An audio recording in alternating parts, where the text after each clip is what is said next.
নমস্কার, আমি সিদ্ধার্থ সেনগুপ্ত বলছি।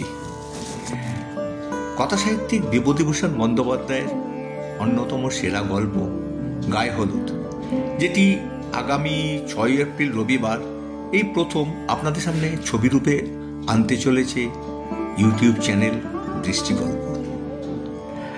গ্রামের এক সাধারণ কৃষক পরিবারের সহজ সরল মেয়ে পুটি তার কল্পনার ডানা মেলেছে তার হবু বর সুবোধকে নিয়ে।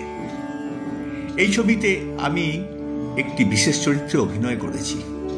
বাদবাকিটা ছবিটা দেখবেন এবং এই ইউটিউব চ্যানেল দৃষ্টিগল্পকে অতি অবশ্যই আপনারা সাবস্ক্রাইব করবেন, যাতে এরা আগামী দিনে আপনাদের জন্য সাহিত্যের আরও ভালো ভালো গল্প ছবিরূপে আনতে পারে।